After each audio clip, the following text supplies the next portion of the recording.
This episode of the BREWtally Speaking podcast is brought to you by On Point Pomade. Keep your beard and hair looking on point with their line of pomades and beard oils over at onpointpomade.com. Use our code BSP15 at checkout and get 15% off your total purchase order. So thanks again to On Point Pomade for sponsoring our show.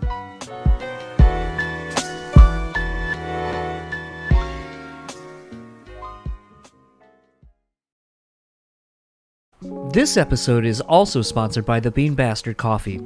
Head over to thebeanbastard.com and pick up any one of their delicious hand-roasted coffees. Coffee lovers will also enjoy their hand-cut and handmade espresso candles and soaps as well. If you're in the Buffalo, New York area, head to their store located at 448 Elmwood Avenue. And thanks again to the Bean Bastard for supporting this show. The Speaking podcast is proudly sponsored by Rockabilia.com. With over 500,000 officially licensed items in their online store, you're guaranteed to find something you need. Use our code BREWtally and get 10% off your total purchase order. Now on to the show.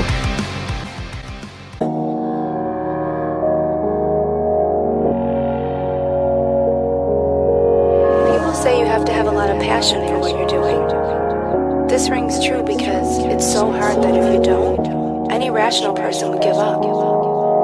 It's really hard. And you have to do it over a sustained period of time. So if you don't love it, and if you're not having fun doing it, you're gonna give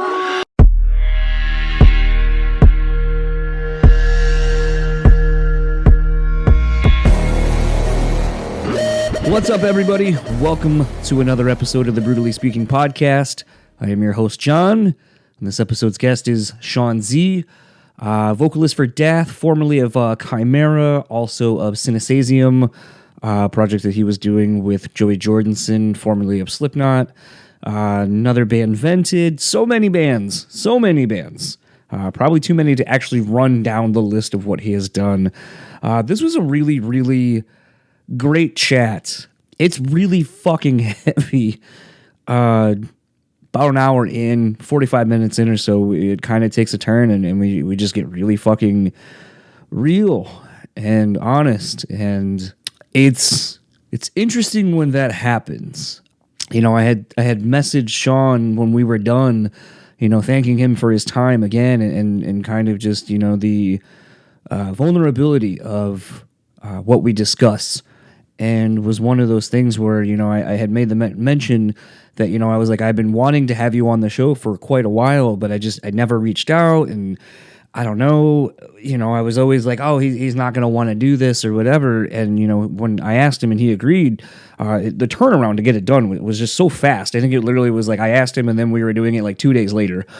But I had made the comment to him about how I was like, you know, I feel like this was meant to happen now. And we were supposed to have this conversation when we were, because of, I guess, needing to be there and to kind of talk through some of the things that we do together. And it's weird. It's weird that this is the episode that I'm dropping this week. You know, I kind of pre-plan what episodes are going to drop when and in what order. And this was one where, you know, I had the episodes done that I had already posted, and this was the next logical one to come out based on where I had it lined up. And it's weird because, you know, with the heaviness of some of the things we talk about, of, you know, some of the issues I've been having with my own family, with Sean, with, you know, some of the stuff he was going through with his brother at the time, therapy, and the supernatural world and so forth. It just has been kind of interesting. As of when I'm recording this, I found out yesterday that an old friend of mine passed away. My wife literally woke me up to tell me this before, you know, I turned on my phone and presumably got the text messages and the DMs and everything that I received. And it was weird. It was a very weird. It's a very weird circumstance. This person, my friend DJ, I met him shortly after, right around the time of graduating high school, and was someone that I spent literally almost every single day with for a few years, and would talk all the time. And, you know, we lived together a few different times, you know, moved out here to Grand Rapids together, and was one of those things where, you know, it was kind of this weird disconnect, you know, like once he moved back home to Kalamazoo and I stayed out here, and he kind of started getting his tattooing career going, and his kids and family and all this other stuff. Like essentially life just kind of happened, and we didn't really remain in contact for a little while. And I would honestly say it's probably been a good 7-8 years since I had really talked to him last. And I was kind of holding on to a little bit of a grudge from the kind of fallout we had when we lived together. And it's just this weird thing where, I woke up and I literally had about 30 minutes before I had to do an interview. And I didn't have much time really to kind of process things and then, be ready for this interview. And then when I was done with the interview, I had to go to work. And so it was a lot of like, I had things to do to kind of occupy my mind. And then I had to work at the bar last night. And the bar is one of those that when you're working door at a bar, a lot of times you're just kind of in this like weird space of almost absence of time. Time kind of goes really slow because you're not doing anything really. You're checking IDs when people come in. If the bar's at capacity, then that's pretty much it. You're just telling people, hey, you can't come in. And so I kind of had the time to process what I'd been thinking about and some of the things that had kind of presented themselves to me. And in kind of a weird sense, it's really kind of, yesterday was spent kind of reconnecting with other older friends that I haven't necessarily talked to in a little while, and kind of reminiscing about, our friend passing. And you do the thing when you're almost 40 now where you start going like, oh, what was it? Oh, I think it was heart related. Oh, fuck. Yeah, I should probably, start. I could probably stand to lose some weight. I could probably go work out. I should, quit smoking cigarettes or whatever. And then you kind of just fall into this thing where you kind of start sharing memories. And it was one where I think the weirdest thing about this is, since this person hasn't really been in my life in any capacity for many years, it's almost this weird disconnect where it feels like the news and the stories and everything that I'm seeing from other friends, it's almost like I already lost him because like he wasn't a part of my life. But at the same time, like, it's weird because, he was such a huge part of my life for many years, many of my formative years, getting out of high school and growing up and kind of figuring out who you are as a person.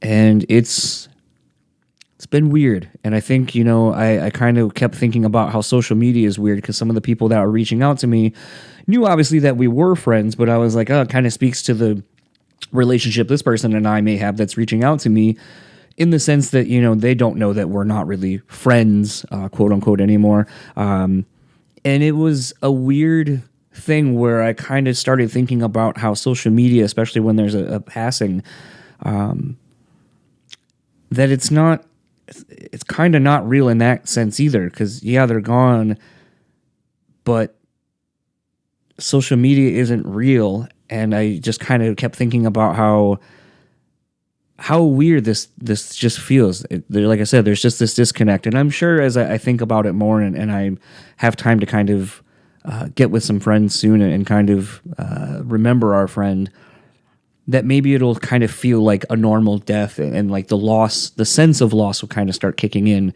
And I'll feel these things. But currently I'm just kind of in this weird, almost numbed state where it's like, I haven't talked to this person. It's almost like someone you met once, and then you're like, oh, you remember that person? Well, they're not here anymore. And you're like, oh, okay.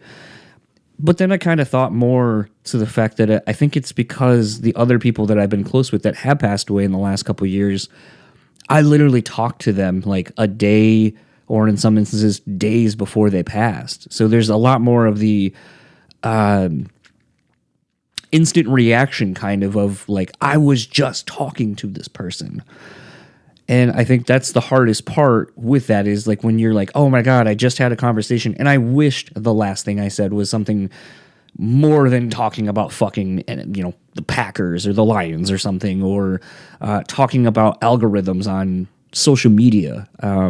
You want there to be your last relationship, or your last communication, I should say, to have more merit, to have more value, to be impactful.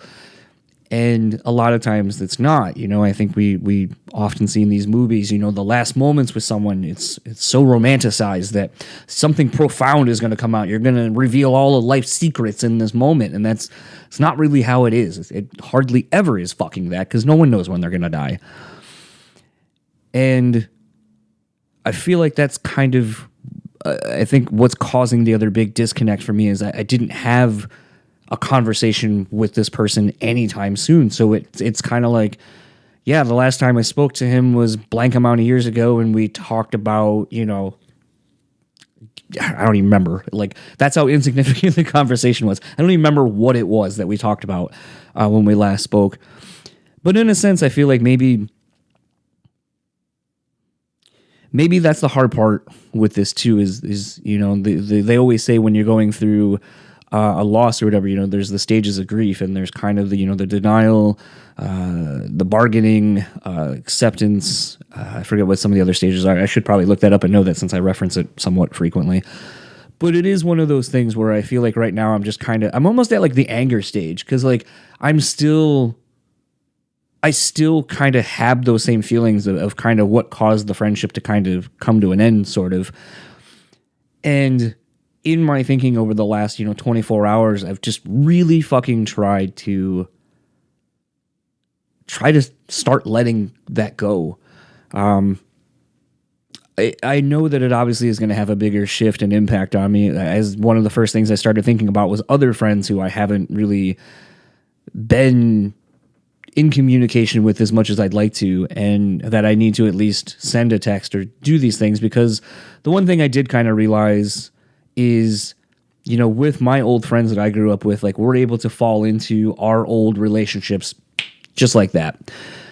And the hardest part, I think, right now that I kind of, when I think about it, it makes me upset, is that it's like, I don't even have the opportunity at this point to say, I'm sorry I let all this time go by.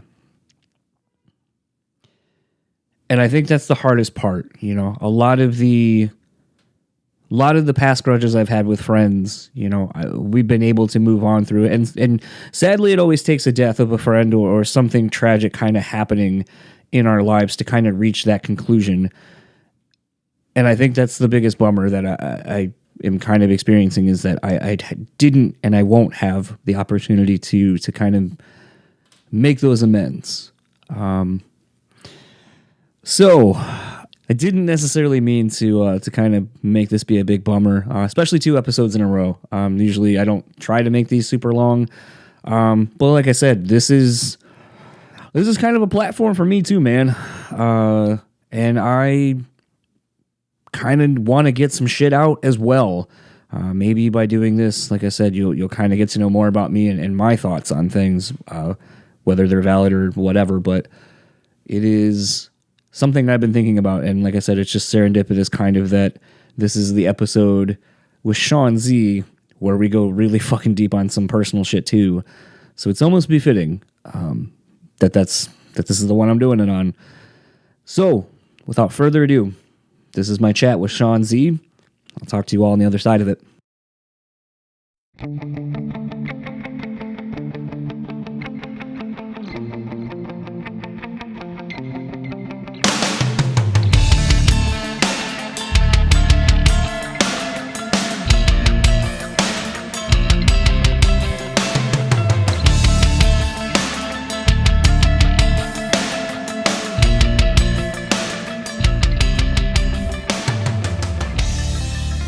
Hopefully be good. I've tried really hard not texting anyone I know that's playing the thing and being like, have you heard anything? Because I feel like that would just be in poor form. So I have refrained from doing that. But I have been setting just the because I saw Chris from Poison the Well posted the other day, or yesterday, I think, that he was at the airport with all of his drum shit. And I was like, that'll be me in 2 days, except for I will be having clothes and not drunk. Yeah, but I'll still see you when you show up somewhere, hopefully in Buffalo.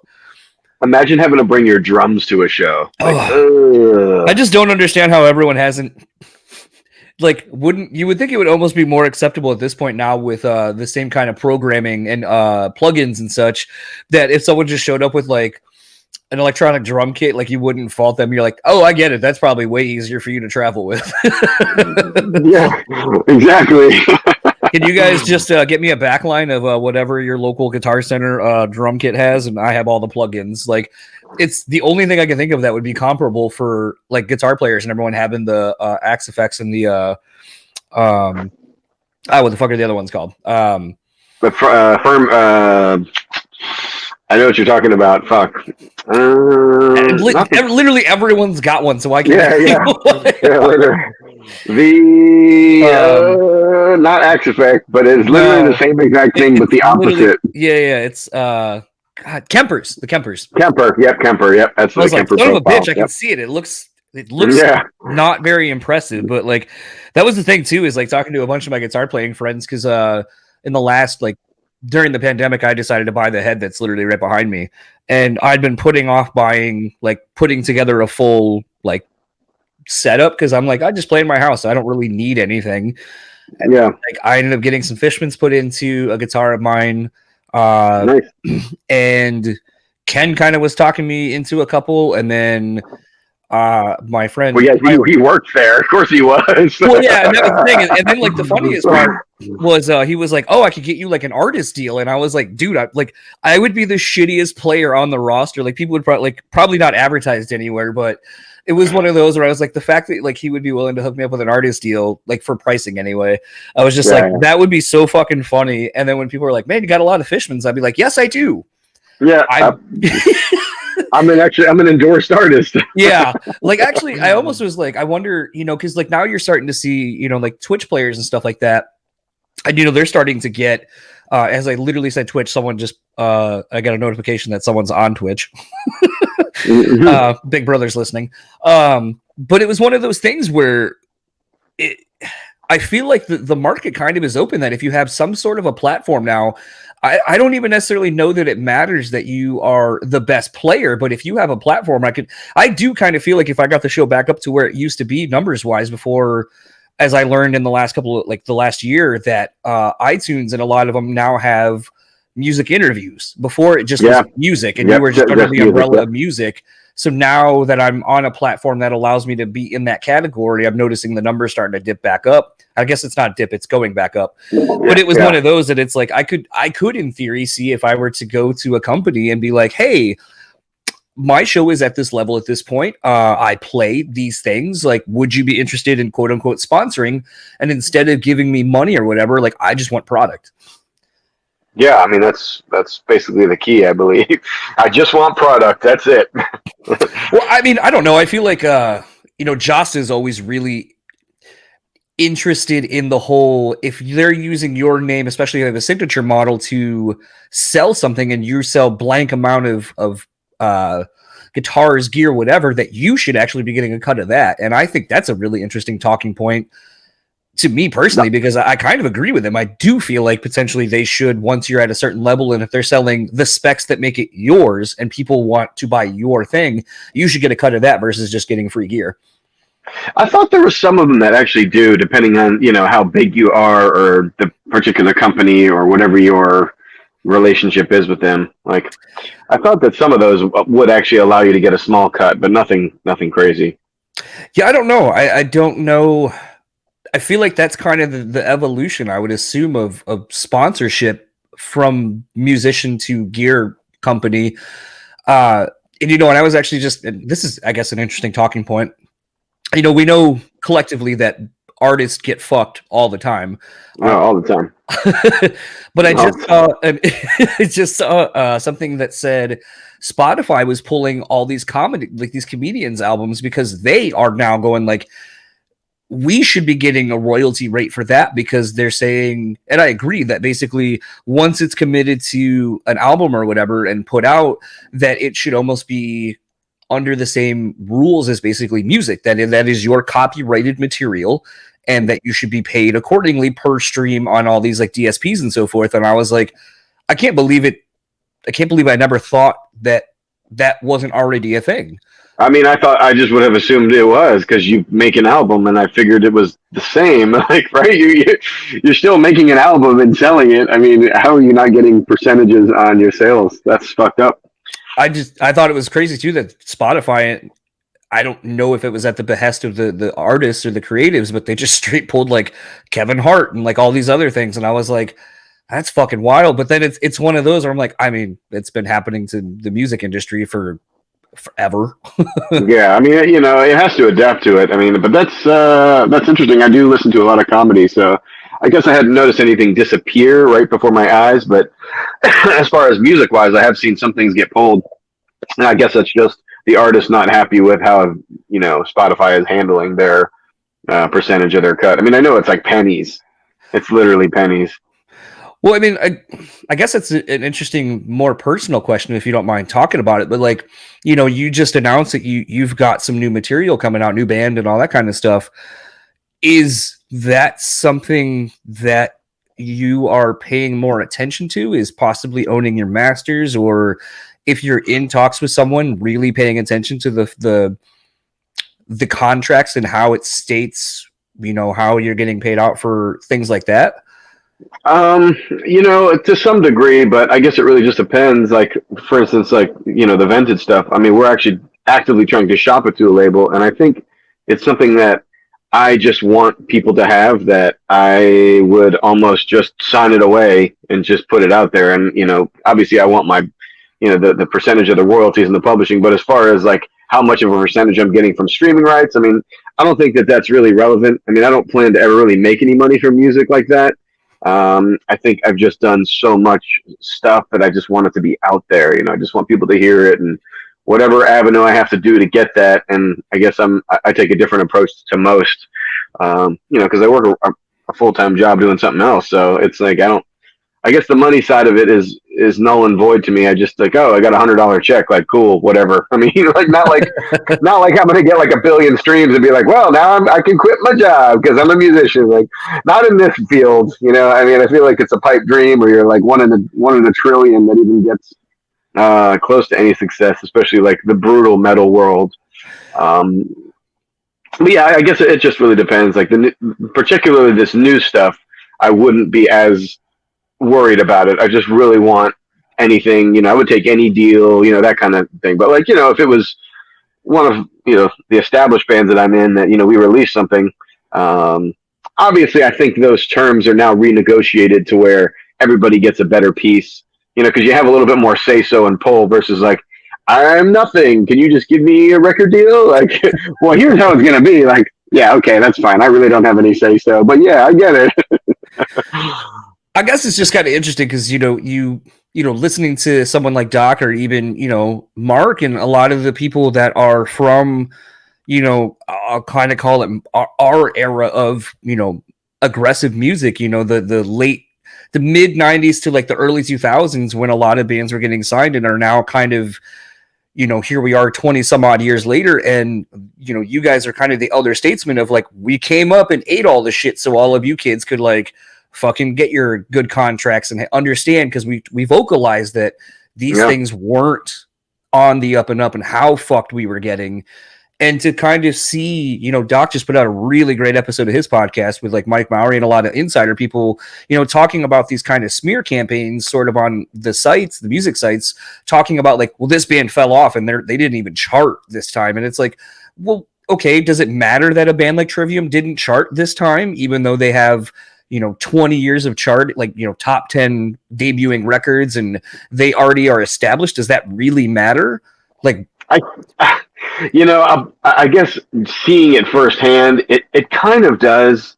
I mean, the Chimaira days, like, towards the end there, obviously less and less people were interested. And, before anybody quit the band, you could, plainly see that. Like, when we were touring with them, they just didn't have the same draw that they used to have. And then, that really is a really good indicator of the kind of tour support you're going to get. And they still base it on those same bullshit numbers and same skewed results. It's like, oh, well, you didn't, sell this many or stream this many, so you'll only get, half of your regular tour support.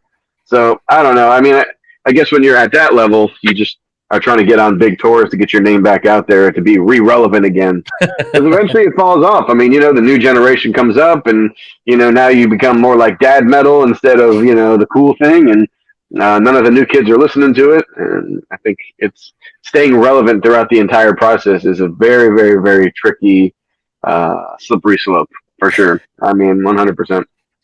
It's kind of funny. I was thinking the other day, actually, because I was kind of cleaning up some stuff in my basement, and I came across actually one of the last times I had gotten to see Chimaira when you guys were in it, and it was the Unearth tour you guys did. Yeah, that's the exact one. Yeah, they came through here in Grand Rapids, and I was like so stoked. I think Skeleton Witch was the opening band on that, if I'm not mistaken. That's amazing.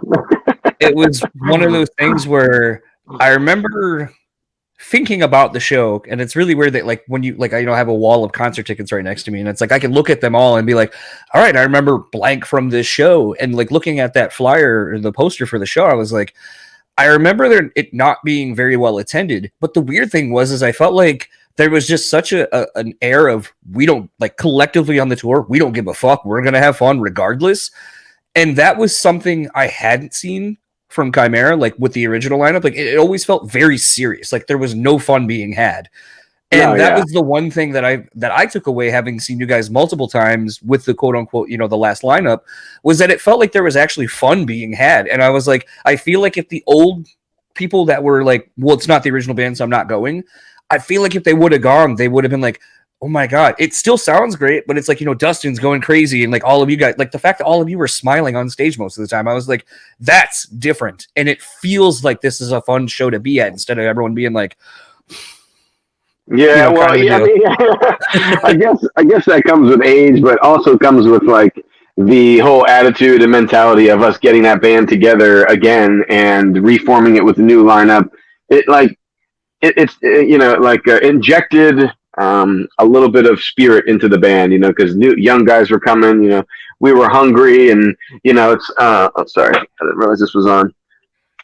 Yeah, I mean, we were hungry. And, at that point, we were just having a good time. It was like we were living this dream of, we all love this band, or it's crazy that we're all in it. And it was just a ride, man. Like we would be laughing, and some of the greatest, funniest moments I think I've ever experienced in my entire life were on some of those tours. With Mark and I specifically, man, like we go way back. And there was a time when if you ever ask him, or anytime we talk about it, it's like the one time we were in the bus and everybody was fucking snoring, and we just we're like it was like we were in high school. I mean, we laughed and laughed and laughed for hours. I mean, it laughed until our sides hurt. But I think that's a lot of it. Like once you lose, once you're around for a certain amount of time, like the seriousness can't stay. Unless you're like Slipknot. But even then, they don't even really stay that serious. Now they've like backed off of, well, I'm not going to wear a suit anymore. Now I'm going to wear like shorts. And I guess you eventually just like, you know what, dude, fuck this. I've been doing this for too long. Let's make it fun. But when you come out, you make that first impression. I mean, you want to be serious, and, people to walk away with their minds blown. And I know notoriously, Chimaira used to be like very, different on stage, very different on stage. Well, I mean, I feel like kind of actually going back to like when you were in DAATH, like another memory I kind of had was you guys touring with a friend of mine, Fox, and when he was still in, or still is technically, I guess, but in See You Next Tuesday. And just like, I remember, him telling stories, and when some of those tours would come around here, anywhere near him would go, it's always kind of interesting being kind of a fan of this genre, because it's like you go to some of these smaller quote unquote underground shows and you feel like there's a sense of camaraderie and just this feeling that you can't really explain, really, I guess, unless you go, and you're a part of it. But the weird thing is that's not sustainable for anything other than the love of what it is. But then there seems to be this weird disconnect where once you kind of get to this other level where you're kind of actually able to start making it, that I don't know if there's been so much of the years before where you're just like, well, that's who I have to be, is that kind of like guy who ate a bunch of shit and I'm just pissed off at this is owed to me now or whatever. But I don't know. I've been trying to figure that out, because I feel like as more time has gone, Slipknot is a great one.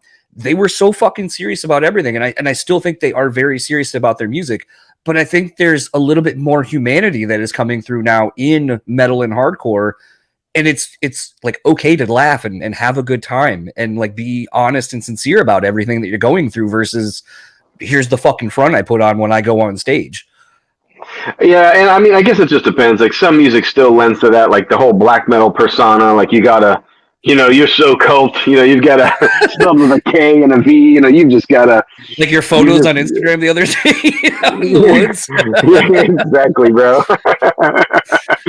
Exactly. I mean, I think you have to have fun and you have to make fun of yourself, and I don't know. You just can't be too serious because then you just really start to lose the love of it. And it happened to me too. I became, I just stopped listening to music altogether, and I like couldn't stand the genre of metal to begin with. And it just kind of turned me off just being in it all the time and just seeing how toxic it was.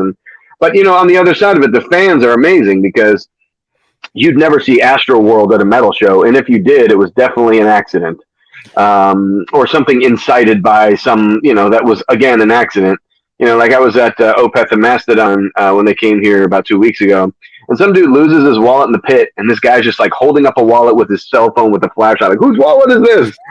If that was any other show, it'd be like, whoop, I guess I'm taking this, So there's some sort of mutual feeling of love and appreciation for the music, I think, in a metal fest or a metal show. And as it comes across, from the artists, like the guys were having the best time on stage. Opeth was smiling. I mean, Mastodon was being funky. I mean, they've always kind of been like that, but they had their serious moments. But when it was time to laugh, they laughed. And I think seeing that leveled, like you're on the same level as people in the crowd. I think they really appreciate that. But no, I mean, it is becoming more big. I think I'm seeing more and more guys trying to have more fun on stage instead of just exactly like, I'm so stoic, I can't ever show my other side. I mean, whatever, man. Whatever. Something that I find interesting, you just kind of said that you had kind of fallen, I don't want to necessarily say out of love of making music or listening to it, but... Oh, no, not at all. But just listening to metal, that was really, It just threw me off. No, man, I mean, I am not... You'd be surprised how many people do go through that, though, after a little while, where they're like, I don't want to make, I don't want to listen. I just kind of get far away from it. And you're like, that's weird. I mean, you get a writer's block and you lose, moods. And I mean, obviously you have a distaste in your mouth because of maybe bad experiences or, tarnished relationships. And you're like, I'm never going to touch a guitar again. I mean, I used to play guitar. I was a guitar player. I showed up to my first band practice, one of my local bands, and I was like, hey, I'm here with the guitar. And they're like, well, we already have a guitar player. Can you sing? And then the rest is history. But I don't really play guitar anymore. I played it for years, man, years and years and years. And then I get into a band with Amo, and I had actually started picking up the guitar again. And then I put it right back down. I'm like, yeah, I'm never going to be there. So I'm just going to not do that and just stick with the vocal thing. But no, I mean, dude, I've written in the last couple of years, I mean, literally hundreds of songs. It's insane how much music I've actually created. Well, something I was going to say that I find interesting, I feel like there is just this undeniable melting pot of styles and sounds that come from people that live in Atlanta. Like, yeah. And I would even say it goes even into hip hop. Like, Outkast is one of my favorite groups. And even as I've been going back more and listening to the record that I thought was the weakest in the catalog, which was Aquemini for a while. Oh, that's sick. Dude, that one's amazing. I know. Now, you see it. Yeah. And like, there's stuff like that where I see more of the groundwork that was laid for kind of more of the experimentation of like Stankonia. And then like once they kind of did the Love Below and the Speaker Box record where it was kind of solo records, you kind of could see who did what.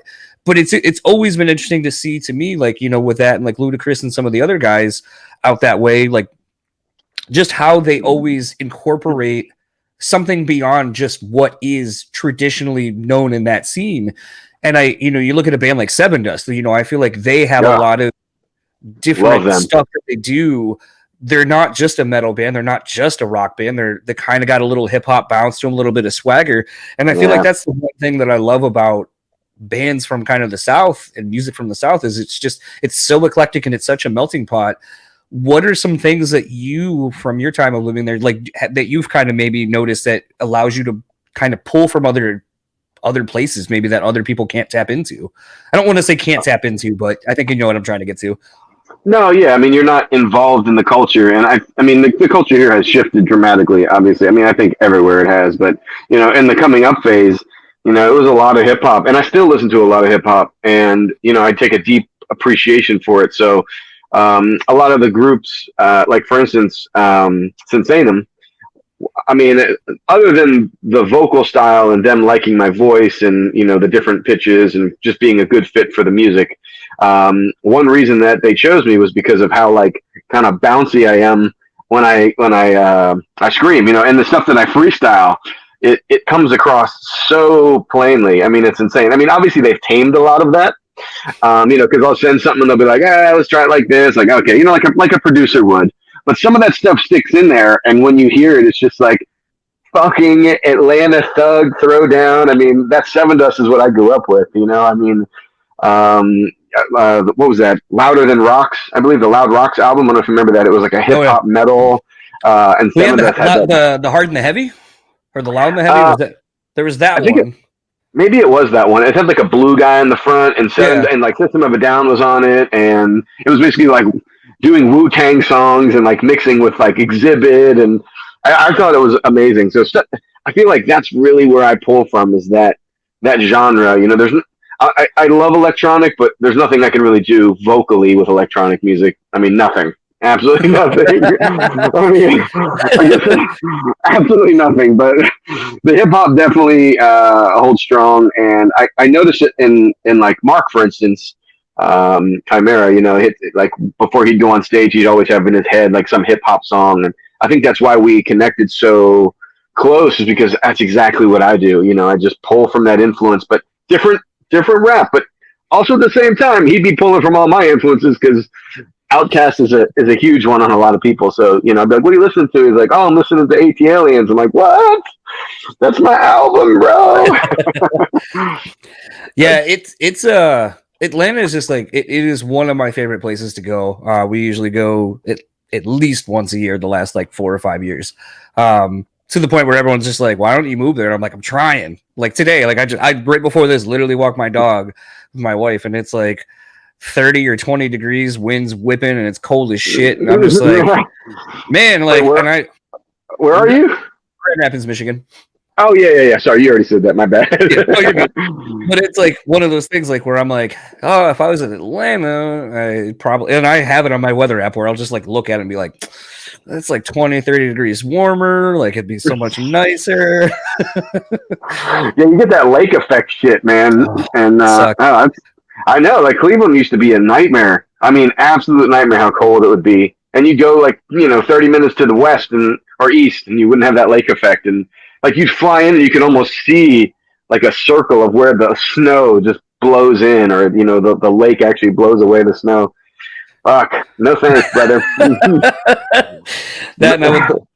I always constantly talk too about just in my time of going there, it's one of the more, and I guess you could probably speak to it more actually being native to there, but it feels progressive in a way that I can't really articulate, but I feel like it's just so welcoming.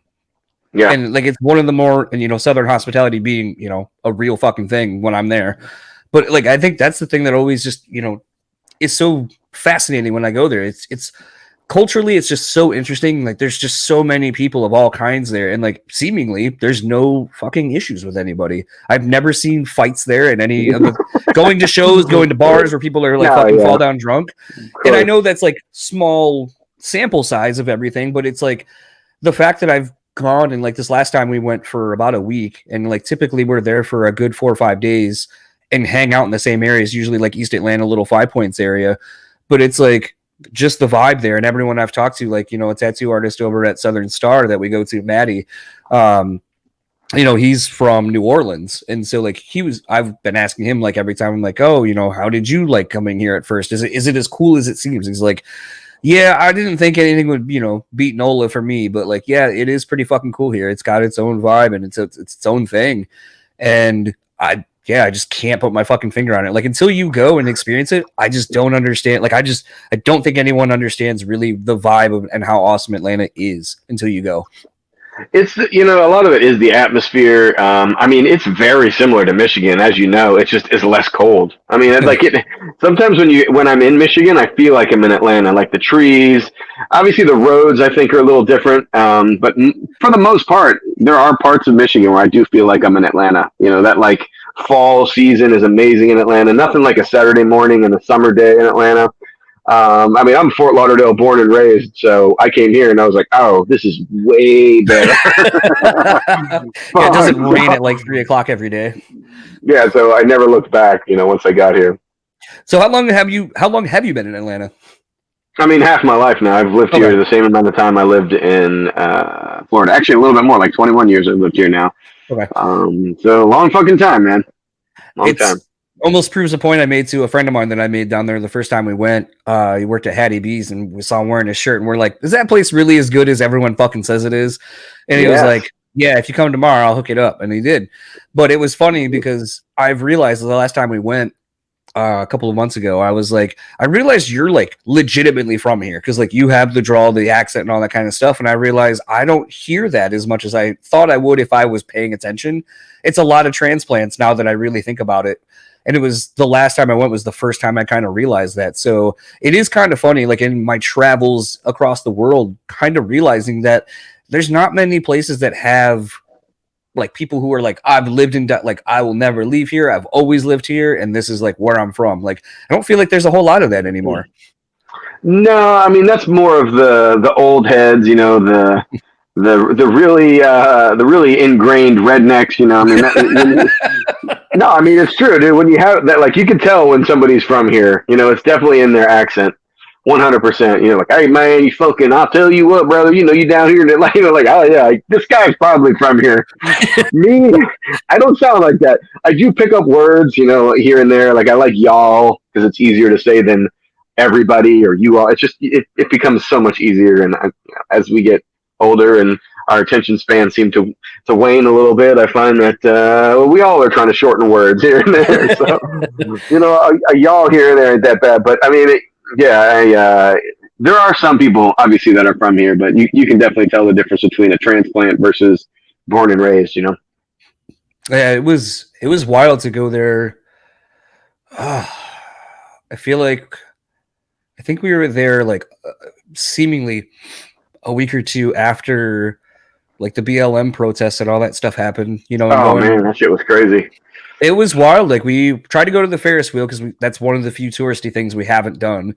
But it was crazy to see the like Millennium Park all boarded up, and what was it, CNN building that's right there too, like, just, and then having like this guy be like, the Ferris wheel's down right now, but by the way, and then was like telling us like all the shit that happened and all this kind of stuff, and it was just like, wow, it's crazy. Like, that was the first time I kind of really felt, it feels so stupid to say it like this, but it's like because of what, or maybe I'm calling it the wrong thing, but basically where the Olympic Park is down there, that what was that? Well, it's Lucky Street, yeah, I know. Like, remembering when the bomb went off during the '96 Olympics, and to just kind of see something else kind of on a bigger tragic scale causing like the destruction and so forth in that area, it just kind of like hit me in a weird way, like where I'm like, man, I've not really in my travels anywhere kind of experienced something like that. Like, and it was kind of just really weird to kind of take it in and kind of feel this like ambiance of just like pain and suffering kind of, and I can't really describe it, but like, I think obviously like you're right. Thick, like, I think it was more crazy to see, like them, sending the National Guard and shit to the town, and people were just like randomly shooting in the streets. I mean, there was a time during that whole episode that I don't know, man. I kind of feared for it all. I just didn't. I didn't really know where we were going to go as a city. I mean, my buddy used to live in the heart of Atlanta, and he just got out. He's like, I just can't take it anymore. The shit that was going on down there. I mean, even just recently, it's a different vibe because of all of that. Just crazy protests and crazy parades, and I don't know. I mean, they tried to gentrify it, and a lot of that's happened like East Ponce Market, and a lot of that area has kind of turned into that like Soto Sopa from South Park. I don't know if you've seen ever seen that episode with the bombs and the change. Yeah, but I mean, it was very scary to see, but I feel like it's somewhat now back to a little bit normal. But it was, man, it was upsetting to see the police cars burned and all that. And they just let it happen. They were like, "Fuck it, just burn them." Let it happen. Like, what is going on here? Yeah, we had a little bit of that, and it was very.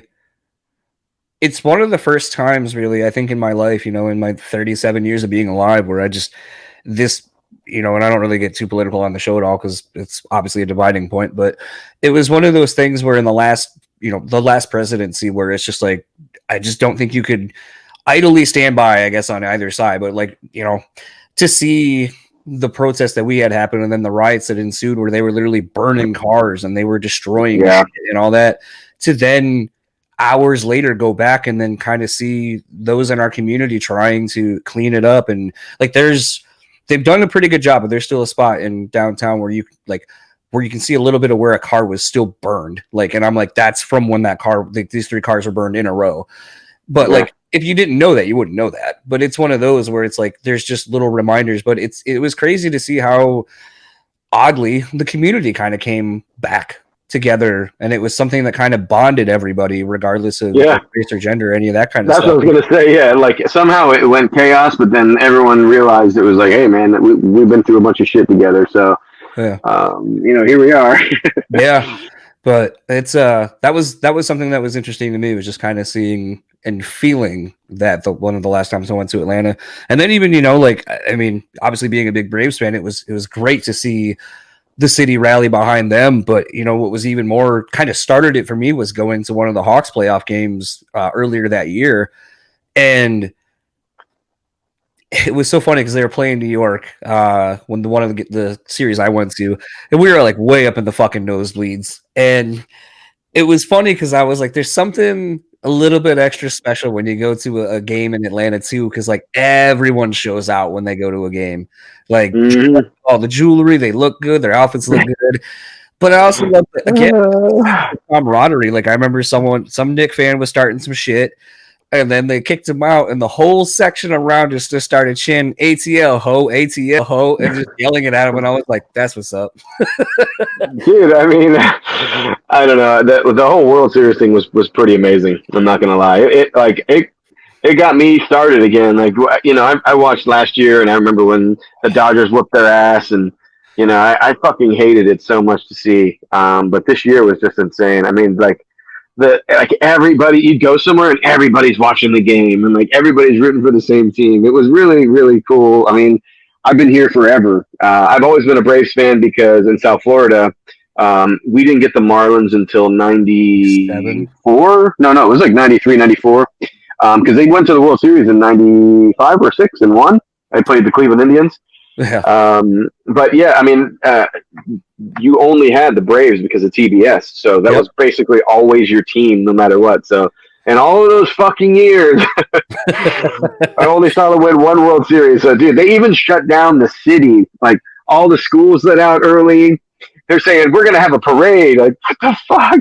They're doing a parade. Insane. The route I saw, it wasn't just like a normal parade. It was like we're having a parade. We're going all the way, like almost extremely going out of the way to hit all these areas, and then had this like it seemed like a concert of sorts with like Big Boy and Ludacris and Little John. Like everyone fucking showed up, and I was like, again, like. It seems like that's the vibe that I just love about certain cities, especially like tough sports cities. It seems where it's like we fucking are ride or die for like our city, our town, and it's just like Atlanta. Atlanta's just like one of them. Like I think maybe that's why I kind of love sports as much as I do, or love like the underdog teams or teams like that, is because it reminds me of the underground music scene where you want to see a band succeed and you want all the success that they get. Although some hate on it, and then it's like, You're in Michigan. Oh, the Lions! Hey, they won I watched that shit. I cheered. I was like, oh my god! Messaging my buddy because he's a huge Lions fan, and I mean, I'm a Dolphins fan, so it's not like I have any shit to talk at all. You won your first game on international soil, so it didn't even count for a little while. Yeah, dude, we've won like 5 in a row, bro. I mean, it's been incredible. I'm a big NFL fan. You know, I watched MLB for a little bit, but I keep falling out because the Braves are, well, not even that, but the Braves just fucking piss me off, and I just I have so many jerseys and hats, and like I'm just fucking never wearing any of these again. And then they start winning, and you're like, okay, what was I doing last night? Did I wear a hat? No, I didn't have a Braves hat on, and then I wore one and they lost, so I gotta not wear a Braves hat tonight. And then they won. I'm like, bro, I try not to get superstitious, but I was gonna say, do you have any other do you have superstitions like that with like music performing live? Like, oh, I had a bad show because of X, Y, or Z. I blame a lot of that stuff on food or, I don't know, smoking weed or something, the night before I shouldn't have. And, it's weird. It's weird. Like I could play, 100 shows and basically hit a vape pen or, I could hit a vaporizer, anything like that. But the second I take one hit of weed, like an actual smoke, vocals are done. I mean, done for days. It's crazy. And it doesn't even have to be any time coming up. Like, we could have a day off, and on the day off, it's like, all right, I guess I'll just hit it once. And then next day, I'm like, God damn, that fucked me up. So I think I try to prevent really doing anything. And then, my water routine is very weird. I can't, like, swallow water because I jump around a lot, and I get dehydrated or whatever, and the water just comes right back up. I'm like, So what I've learned to start doing is just, like, gargling water and, like, spitting it out. So I can, like, still keep the throat hydrated, but not have all that fucking water in my, like, cold water in my stomach. I've had shows, man, just like cold water foam. I'm like, oh, why did I drink all this water? But then I know, the next day I have a bad show because, I got overheated and I threw up, and I try to prevent all that. So I think that's my superstition is I never drink water. I heard that it's so stupid, it's profound, kind of a statement about water a long time ago. And it was, water tastes like whatever temperature it is. Yeah, it does. No, you're absolutely right. Like this particular water right here. This water is really, really good when it's cold. If you let it get to room temperature, I sort of taste like gym socks. I don't know if it's just me, but when it gets warm, though. Only when it gets warm. Well, it's kind of funny because, like, my wife loves ice. Like, if we go to a bar, it'll be like, can I get my vodka soda and then a sidecar of ice so I can keep scooping ice into it? Like, that's her. Me, I'm just like, room temperature, cold, don't give a shit. I'll drink it regardless. Like, especially like if you get like certain beers, like, stouts, porter, stuff like that. It's like, I prefer those warm anyway. How they're supposed to be. Same with like whiskeys and so forth. It's like, if I want to taste what I'm drinking, give it to me at room temperature, no ice, no nothing, no chaser. Just, I want to taste what I'm drinking. So it's funny how completely different we are. And a lot of times, like when we actually, I think one of the last few times I've gone down to Atlanta, that's not really a thing you guys do. It's just, it's all served like basically in a cold glass, as I jokingly call them giraffes, because I heard a lady at a tapas place we went to once. She was like, oh, can I get one of those giraffes of water? And I was like, holy shit, did that lady behind me just say a giraffe of water? And then I kind of thought about it, and I was like, all right, I get it. It's got a long neck. Like, so I could see how dumb, like, she came up with that. But I was like, oh, man, a giraffe of water. That's so fucking good. What was it? Wait, what was it? It's a carafe. Oh, yeah. I was going to say, like, but who, a carafe, like, like a vase kind of, yeah, absolutely, yeah. But of water? I mean, I feel like, But so when you get I know speaking of the Ponce Market, we went there for a brunch, which was cool, but it felt weird. I have this like weird kind of affinity, especially like we went to South Carolina. Maybe it was North Carolina. No, it was Charleston. We ended up going there, and sometimes I get a little weirded out when I feel like places are sort of not degrading like what the place was. I don't know. It's hard to say. Like, so the Ponce Market just feels weird because it's like this obviously was a like factory or a warehouse that like probably did a lot of stuff and made a lot of things for the area, or import export kind of a thing. Yeah. It just kind of feels weird how it's like segregated, and then it's like, oh, here's like, you know, a small business that's inside of it, and they're selling like, you know, traditional African clothing, and then it's like candy, and then, you know, the brunch place we went to on the top rooftop thing or whatever, and it's like, you know, $20-$30 for breakfast, and you're like, that's kind of a bit excessive. But whatever. They're just pandering, man. They're just pandering to you, like. Yeah, but like it was weird because like when going to Charleston, we were going, and it was like a Saturday or Sunday, and they were doing like a farmers market kind of thing, but it happened to be in an old building that was the slave trade building. And I found it kind of disrespectful to me when I was going through it. I'm like, here's like these, you know, blue hairs selling dumb shit like on tables where people were literally being sold. And I was like, I don't really feel like that should be like what this building is. If anything, it should be nothing, and it should be kind of an educational area where it's like, okay, this is not to like glorify what we were, but it actually kind of like respect the past and kind of talk about things like that. So there's things like that in my travels sometimes where I'm like, oh, are you kind of glorifying like your sort of racist ass past, or like what are you doing here in the South? I don't know. I don't understand it, man. A lot of that shit irks me too. I mean, I feel like you need to respect it, but I feel, you know, obviously this day and age, it's all about making a dollar. So they'll plow anything down and fucking stick a restaurant there, and, you know, no fucks given. And I don't even know that there's really any further motivation to it other than just like, this is a good area. And, you know, it's just the same thing with like knocking down the rainforest. Like, obviously this is going to kill the planet, but they're like, but we need more space. Like, I get it, but why? But why? Yeah. Well, I mean, I think, and you know, I've not traveled outside of the U.S. Canada, I don't feel like counts considering how close I am to it.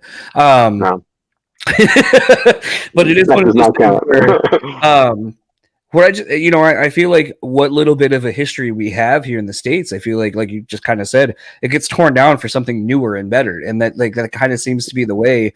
Like, it's one of the few things, like, I'm really excited to go travel abroad and go to, like, you know, Europe and stuff like that, and kind of see places and cultures that value their past and like actually preserve it, so you can still see and get a feeling of what it used to be. You know, I'm from Delaware originally, and that's the only, like, that was the weird thing to me, like growing up out there, is we do preserve a lot of, you know, the originalness of one being the first colony. You know, there's still areas where the original brick roads are there. The same townhouses still look the same. Like, you know, they don't change them. And so when you go, it feels dated, but it takes you back to a time where you can kind of see where we literally came from. And I feel like traveling abroad overseas would probably be more like that, because I feel like there would be that same sense of like curating and preserving where we came from as people. Well, I suggest that you do, because it's incredible. Just seeing the other cultures, you know, really just opens your eyes. You know, you find a lot of cultures over there they're not arrogant about, you know, their nationality. And I think that's one thing that, as the last couple of years have really gone on, it's like really made me hate a lot of this American culture because of the way that we portray ourselves. And someone sent me a video the other day of all the people in Walmart randomly stopped and just started fucking doing singing the national anthem. Like, I mean, I get it. I get being patriotic, but like, I showed that to a buddy overseas, and it's like, we would never fucking do that. I mean, it's like the most cringe thing you could possibly think of. And at some point, like, who are you doing that for? I mean, granted, I love this country. I come back from being overseas and the conveniences, you know, I love just everything about it, but it's something about the pride and, I don't know, the way that we've become, especially in the last couple of years. It makes me embarrassed to almost wear a national flag, you know, when I go, or the American flag, whenever I go anywhere. I don't know. It's been weird, you know, but seeing overseas, it really opens your eyes. It really makes you appreciate what you have here. And seeing how other cultures do preserve their past. Some are embarrassed of it. I'm not going to lie. I'm not going to say any names, but some countries are embarrassed of their past. But you know, a lot of that, getting to experience it is absolutely insane to like go there and see. And, you know, I mean, although it may not be happy for those people, it is quite intense, you know, the feeling you get of, you know, like this place was bombed in the war or whatever it may be. I mean, they definitely treat their history well, but some countries, man, you go to, and it still looks like it did from World War II, and they haven't rebuilt. And some of the buildings are still bombed. From World War II, you're like, whoa, dude. I mean, maybe we should clean this up. But I mean, I get the other stuff. Like keep the thing in the center of town. Keep the memorial for the guys who flew in the planes. But maybe we demolish this building that looks like it was bombed about 50 years ago.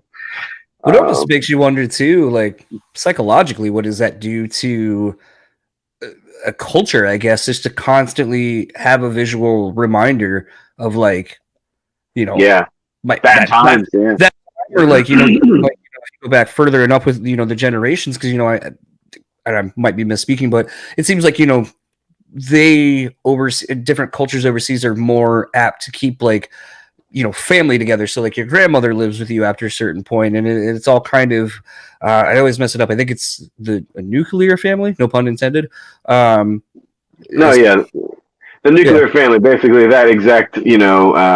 You have kids, you grow up, you move out. That the happy family, and then grandma moves in, and you take care of grandma, and then just we repeat the process over and over again. Yeah, I feel like it would be very weird potentially to have someone in your family living situation be like, oh, that was where I used to play, and then this happened. Like literally the thing that caused this building to be gone.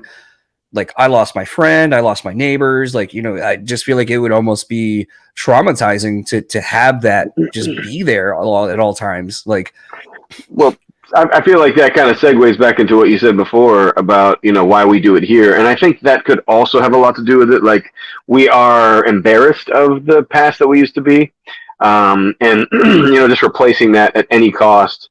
I mean, unfortunately, selling the little trinkets and just completely pandering to people is not the way to do it. But I think there is. Like I said, you have some areas that are meant to be historic, and then you tear the rest down and just start over, because although the history is important, it also is that, like, look at what it does to their ancestors and people who used to live here or whatever. So, I mean, I guess I can kind of see both sides of the coin. For sure. Yeah, I don't know.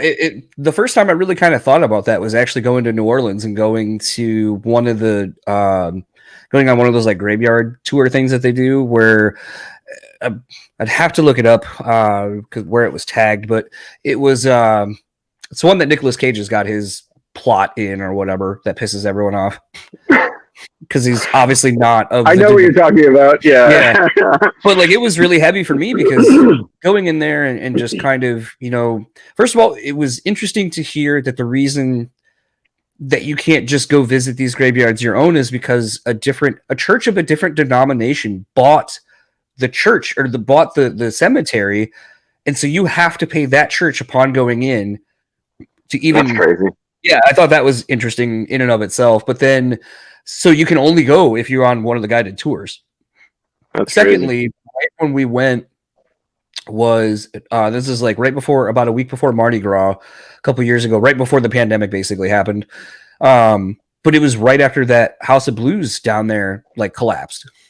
Oh yeah, that's right. And right from where I was at, kind of in one of the corners, just across the street, like maybe a block away, like you could see the building just still in just complete disarray.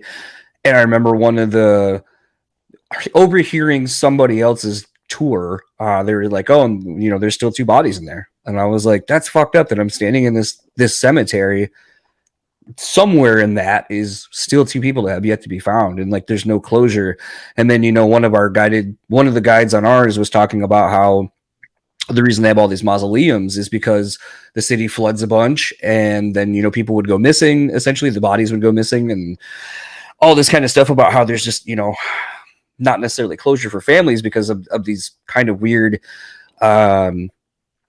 natural disasters that hit that area so hard. Just consistently. And so it was just kind of like this sense of like displacement, and again, like New Orleans, I've only been the one time for a couple of days, but again, like that's just when you're there, you can feel this like energy kind of there. Like I'm slowly kind of starting to, I don't want to say pursue, but maybe entertain the idea of supernatural things. Like I've had a few different things happen to me personally where I'm like, all right, I don't think that's not clearly somebody that I'm with or whatever, that this thing happened. But I'm also not going to be like, all right, that's a spirit or that's this. But I'm a little bit more open, I think, to exploring that realm and kind of seeing what is or isn't there.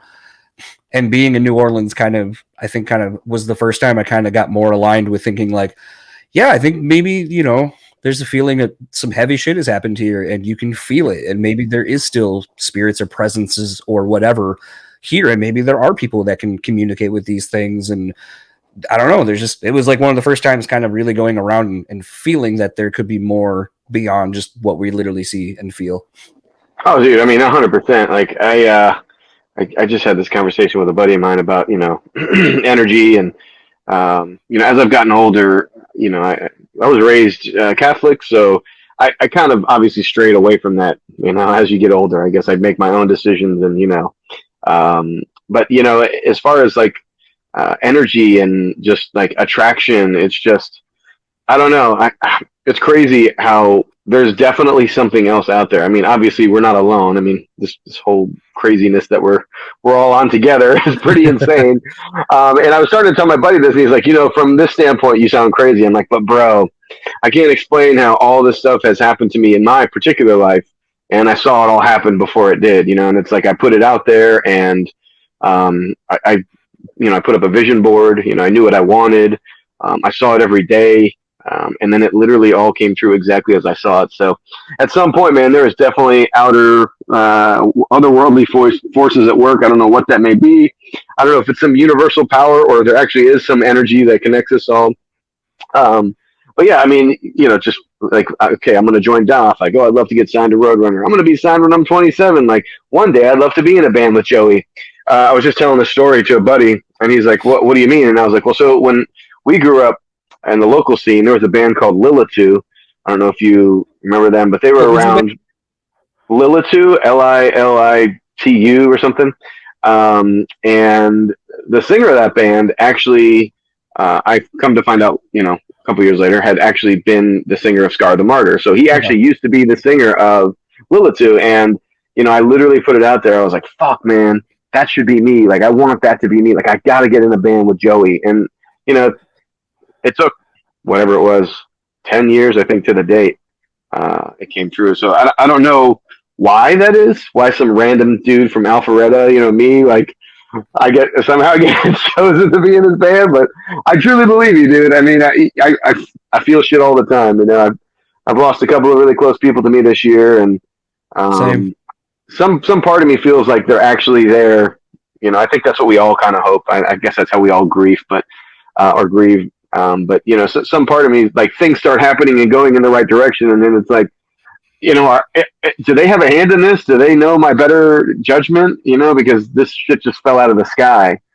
So I don't know, man. I definitely know what you mean about that, especially being in a situation like that. Like, you're like in the cemetery with the the spirits. Yeah. It's something that, like, I don't know. I feel like I've always kind of had those things, like, where I guess it's a sense of deja vu where you're like, I feel like I've done this. Been here, like, yeah. And I think for me, it's a lot more like I have very vivid dreams that I remember, and then something very similar will happen, and I'll be like, I dreamed about this like 7 months ago.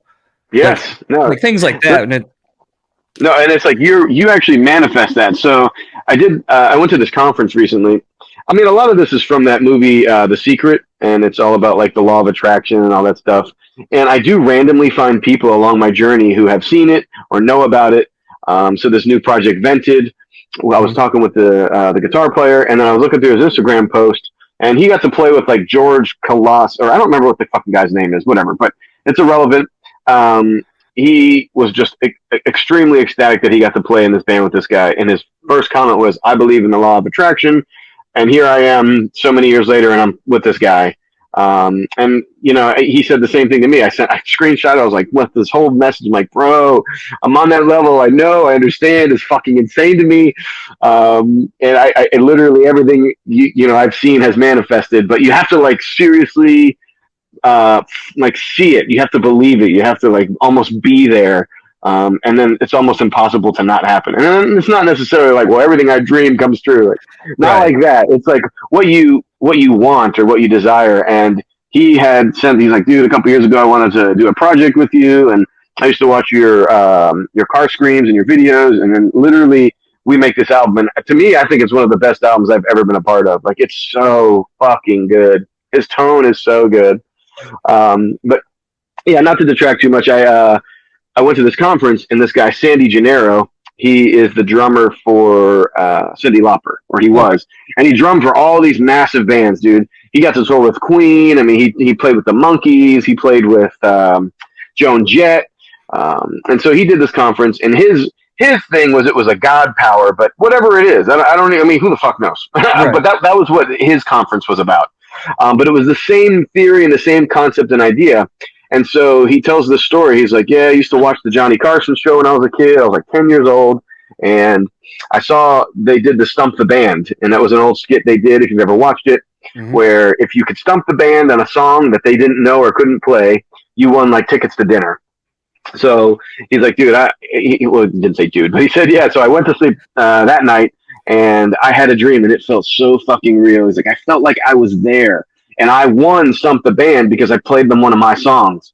And then he like kind of steps back and he fires up the YouTube video, and there he is, like 10 years later. He's on the fucking show. They not only pick his ass, he fucking stumps the band, and he wins the fucking tickets. So, and then it's all about like, I'm not missing opportunities. So he says, he's like, dude, I was touring with some band, and he comes out after the show, and the guy's like, hey man, can you please sign my, please, hey, Sandy, like I love your drumming, if you wouldn't mind, just please. And he's like, I gotta get to the bus. Like, oh man, please, it would mean so much to me if you just, sign this for me. Let me get a photo. Like, okay, fine, let's do it. And so he takes a photo, gets the sign. Hey man, like I'm a bass player, and I really just am trying to get noticed. Is there any way I can look, man? I'm really sorry. I'm so busy. I've got to get to the bus. It would just mean the world to me, man. Like, I literally look up to you. If you could just at least give it a listen. He's like, all right, look, here's my number. Here's my address. This is obviously back in the day. Send me something. So he sends him something. He checks it out. It's whatever. It doesn't really go anywhere. He tries to like help the guy out and like show it to a couple of people, and it doesn't really go anywhere. So I think 2 years later, he gets a call, and this guy's like, hey man, remember me? He's like, oh shit, what's up? And he's like, yeah, I've got this group right now I'm managing, and I just think that you would be the best drummer for the job. It's this up and coming band, and I think that you would be perfect for it. Nah, man, I just don't have time to start another band right now. I'm just so busy. I'm on the road. I'm constantly doing this. I'm doing this. I just don't really think I can. Like, man, if you wouldn't mind, just come out. Just see what you think. Come out. So sure enough, he goes out, and it was the audition for being the drummer in Cyndi Lauper. So it's like this whole interweaving, like, if he wouldn't have fucking given that guy the time of day, he was just like, please sign my thing. So it's really fucked up, man. I gotta say, how, I guess, we can kind of control our own destiny, to some degree, Well, it's funny, like, sort of the wavelength we're on with the conversation. It's so weird because, like, I think about, so my friend Porter did Atreyu. I ran into him when he was playing a show here in GR. It was like the day of my birthday or the day after, one or the other. But like, I was at a bar in the mall, basically, like one of those like TGI Friday kind of things. Michigan game was on, and some old couple was like, somehow like my two friends like started fucking off, talking to some girls or whatever, and I'm just like chatting up this husband wife while we're watching the game. And then they just kept, like, they found out it was my birthday. Then they just kept buying me drinks. Then they bought me dinner. Then they just kept buying me more drinks. And they're like, look, our kids are, like, out of college and, like, moved out. Like, we don't really get to celebrate birthdays with kids anymore or whatever. So, like, it's whatever. So I just get, like, fucking smashed before the show. And then I'm walking to go to the venue. Like, I don't know if you ever played the Orbit Room at all, but, like, it was in that little shopping plaza thing. So it's, like, the mall and then the venue. And was one of those things, like, Porter's not hard to miss with his giant ass beard, even back in the day, and especially with it being a ginger. But I saw him and I was like, oh fuck, that's Porter. I was like, I should go say hey, because like he started posting his photography on MySpace. And so I walked up to him and I was like, hey man, don't mean to be a bother, but like I just want to say like I really like your photography. And he was like, hey, that's really cool, thank you. We talked for a couple minutes. I was like, well, I'm going to the show. If you see me, if I somehow get up front, I was like, would it be cool to ask for a set list ahead of time? And he was like, yeah, sure, if you make your way up there, like point at me and I'll get you one. Yeah. So I did, and I ended up getting one. Fast forward a couple of years when I start doing this show, I reached out to him and I was like, hey, because the original premise, because I didn't feel confident enough that I could just have people on and talk to them. So it was like, okay, what's my hook? It's like, all right, I want to talk to people about their other passion that they're maybe not as well known for. So got him on to talk about photography. We just kind of talked about him living in Edinburgh at the time, meeting his wife, just all this other shit. And then like the rest of that day, like we were texting while I'm like grocery shopping with my wife. And then she's like, who keeps texting you? I was like, Porter. I was like, I don't know. It just feels weird. Like we were becoming friends. Like he remembered me from that show all those years ago. He's like, yeah, I bought a pillow. And I was like, you did. You had a pillow. So it was like kind of weird that he actually legitimately remembered the situation of when we first met. And then ever since then, we've kind of become friendly, done the podcast a couple of times. And then, the last one we did it on this Twitch thing for like 6 hours. We were talking about just his sense of like meditation and like all this kind of stuff he's done and been doing. And then we were talking a couple of weeks ago, because like since I started therapy or going to therapy earlier this past year, I was like, I feel like I'm more in tune with things being presented to me. And like, sort of like you and I were just talking about dreams. And when dreams happen, you're like, I feel like this is, happened before. The opposite kind of is when things are being presented and you're like, that's too many times in a row for this thing that never has presented itself to just be coming into my life. Yeah. I should maybe see what's here. So it was about, mediums and tarot and all this kind of stuff. And then I kind of reached out to him. I was like, the world seems to be pointing me in this direction. I know you kind of have like medium friends and so on and so forth. And I was like, I don't know. Like, I'm kind of nervous. Like, I guess I just don't know what to do with the information. He was like, well, what did you do when you went to therapy? Like, were you afraid of that? I go, yeah, because I didn't know what I'd do with the information. He goes, and how do you feel now? I go, it was like the best decision of my life. Like it's given me so many tools to like notice things and be more present and then in the moment. And, everything was really good of me going through that process. And he was like, so what would stop you from maybe doing this and maybe having the same experiences? And I was like, I don't know. I guess just the fear of the unknown, I guess. So then, him and I were talking and he's like, I can put you into touch with these people and it'll unlock this whole other world for you and all this kind of shit. And I was like, man, this feels like Lost Boys kind of shit at times. But it's one of those where it's like I said, I'm still kind of working my way of like, how do I feel about it? Because there's this weird sense of like, I don't want to say like you're dumb, but it becomes this sense of like, again, it's just the fear of the unknown, I guess. But it's like, I wasn't raised religious necessarily, but there was little bits and pieces here and there. But it's almost like smoking weed now. You can go to a store and just go buy fucking weed. Yeah. But I know like the first time I went to a dispensary in Seattle, I felt like I was doing something wrong because it's been so brainwashed into us that this is bad. Taboo. Yeah, absolutely. So I feel the same kind of sense of that when kind of maybe taking a peek into the supernatural kind of realm where it's like, this has been so taboo and we're not supposed to go into these realms or these things that I've just kind of like, I think that's my big hang up is like this weird thing that's been put into me since childhood basically is what's withholding me now. But yeah, no, it's like, there's nothing else, this is all there is, anything that's unknown or supernatural, you're a quack for believing it. I mean, that's pretty much what you got most of the time.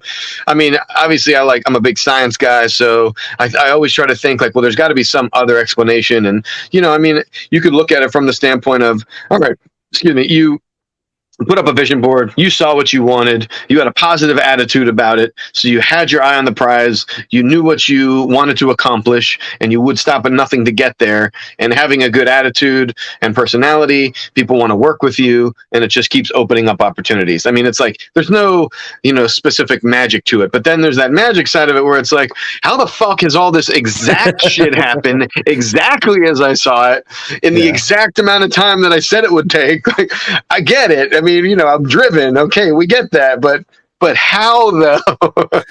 Yeah. So yeah, I think you just have to as we get older, I just make my own inferences of things, and I won't really look past anything. I mean, I'm not a big believer in much else. I don't like pray or anything, so it's not like I'm sitting here praying to get signed or praying to get to. It was all from my own. I don't know. I just can't explain it. Like I saw it. I literally saw it so clear in front of me that I could feel it. And then, here we are, man, talking 15 years later. So it's weird though. Like it's kind of weird that we're kind of on this topic kind of in this tangent, because like, you know, I had reached out to you when Joey had passed, and I don't know why, like, because I don't know, like, this is the first time you and I are speaking, and it was just one of those things, like you and Kyle from Bad Wolves, like, I reached out to both of you because, like, I follow you, I've kind of talked with you or interacted with you on your posts, but, you know, I had kind of lost friends and family in the last, you know, year or so, and it was one of those things where, like, as dumb as it is, like, you know, and I think I literally said it to you. I was like, I know it doesn't take away anything that you're going through. It's you know, I'm a stranger, so, like, you know, my words don't carry any weight to you. But sometimes just knowing that there's someone there to at least be like, I'm sorry, and, you know, like, I guess there's someone there. That I feel like it helps. It does. No, I mean, it was a crazy time, man. I'm not gonna lie. You know, I had spoken to him just a few days before he passed, and he was like my buddy, man. Like, when we did that last run, I mean, he didn't leave my side. I mean, everywhere I went, he was there with me, because I was the only American. So it's like we have that mentality of, you know, being an American, you know, like the things that we want and not understanding the things that they want, and vice versa. And, like, you know, we were always, anytime we got a hotel, I was his roommate. Anytime we traveled, I was by my side. He was by my side. Anytime we flew, he was next to me. When we flew there, he flew with me. When I flew back, he flew with me.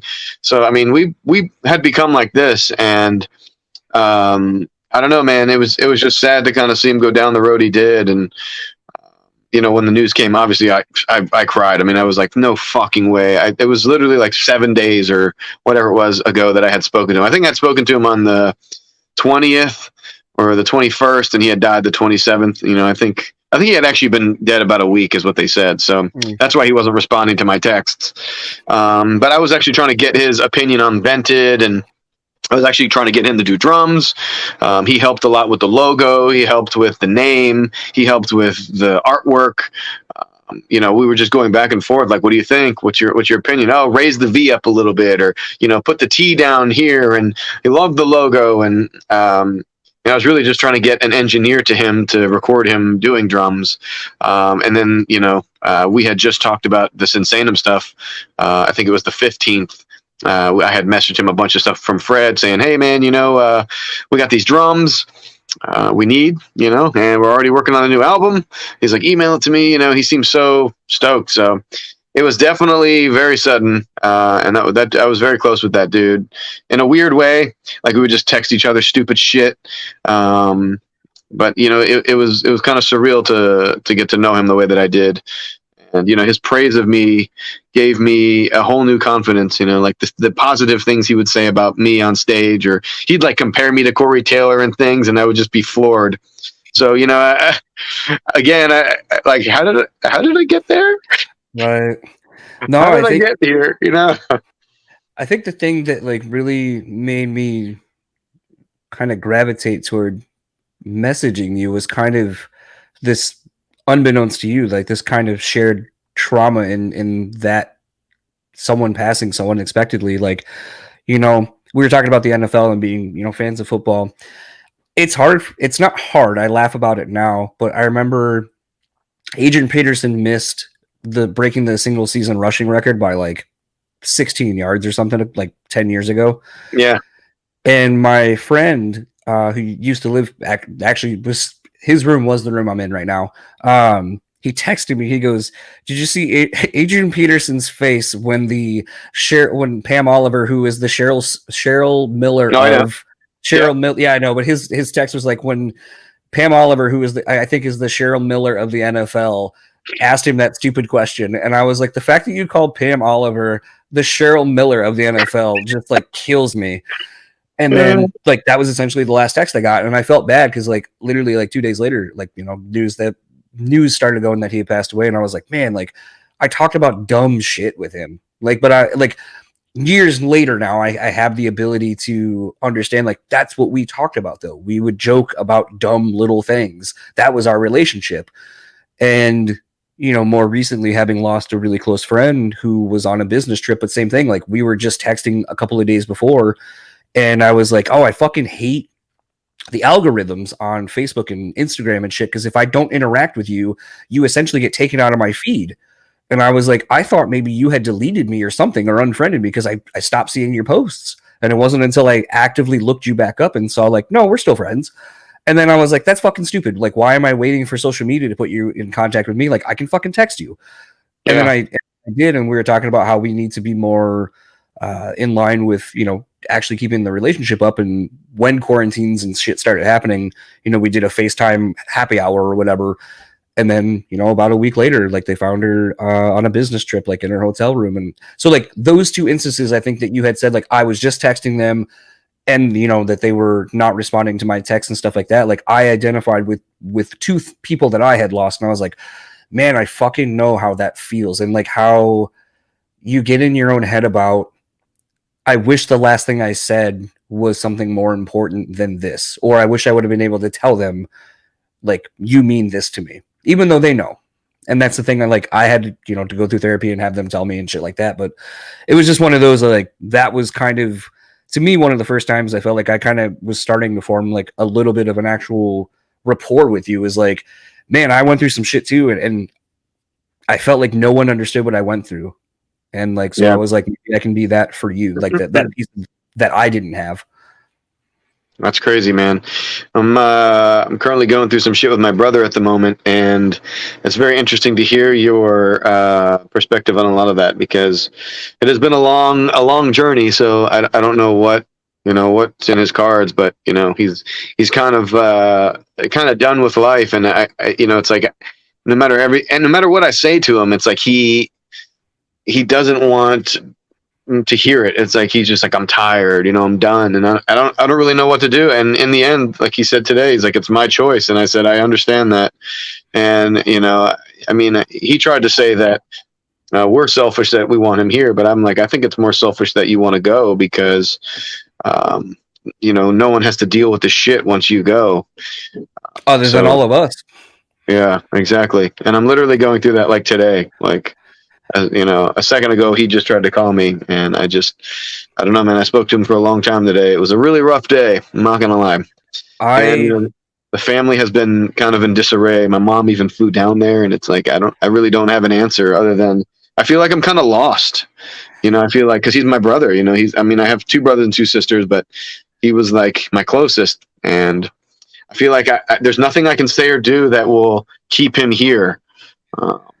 I don't really know how to cope with that, I'll give you the adverse. I've never said this on the show, and I might cut it out, but in light of the fact that literally the episode I dropped yesterday, I said that I was going to be more honest and vulnerable, because I feel like that's what makes my favorite shows, is that you realize that you're not the only one going through shit. Yeah. So I had a brother born the same day, 2 years apart. I was the oldest. Yeah. He ended up passing away from SIDS, so sudden infant death syndrome. So there's no real known reason. Of course. In the last couple of years, my parents have found religion all of a sudden. My dad, over a 3-hour conversation, told me that it was because of a suggested YouTube video that he got back on the religion bandwagon. And I thought that was he took it as like almost a divine miracle. I am like, people can sponsor to put ads based on where you live to put some shit into your feed, but okay, whatever. Yeah. And one of the things he talked about was, I want to be reunited with your brother. And, he wanted me to kind of go on this path and this journey with my parents. And I was like, he's asking me like, do you believe in a God? And do you all these kind of real heavy shit. And I was like, yeah, I don't want to like disappoint him and shit like that, but like the hard part for me, and I didn't say it to his face, and I never, and eventually we'll have to have the conversation, but that was one of the catalysts for me going to therapy. And I made the comment, I was like, I don't know how to tell my dad as an adult to an adult, you found religion because you haven't grieved the loss of your son.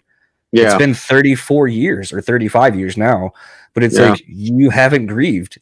And I know religion is a nice band-aid for a lot of people to just fix everything. And the fact that, my wife and I don't want kids, it's like, my therapist brought up, potentially your dad's looking at, the end of his life now, or the last, the last.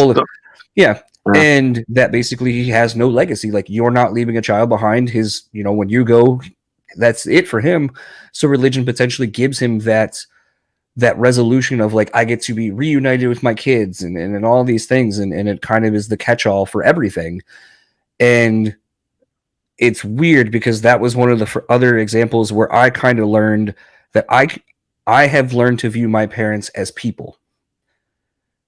I don't know necessarily that they have learned to look at me as a person and not just their kid. Yeah. And I think that's the hard part about family at times is there's a bond, obviously. There's all the years you have with these people. But at a certain point, you also grow as people as well. And sometimes you as people don't agree with each other. And there's only so much you can do in the name of family. Yeah. And right. That's the shit I'm going through personally, where I'm just like, it's real fucking hard. Like, I feel like I have like the people I grew up knowing are not the people that are my parents now. Well, no, I mean, they grow, and they get older, and they have different priorities and different goals, because exactly that, we're at like end life years where you only have a few, 20, you're in your last 20 years, so it's like you try to correct all the wrongs that you may have failed at. And I kind of notice that a lot with my own parents, but I think you should keep that, because I think that's really important to know. I mean, I feel like there's some reason why we're having this conversation. I told you that in our DM. I was like, I feel like there's some reason, something's making me go, we should talk now, versus when I would have asked you years ago. Yeah. Well, I mean, dude, it's pretty surreal because I'm literally going through that shit today right now. I mean, that's pretty much what my day's been about. So it's interesting to hear, perspective on it, and just that it came to light when that's such the forefront of my focus at the moment. And, I don't really have an answer for it. I can't control what he does.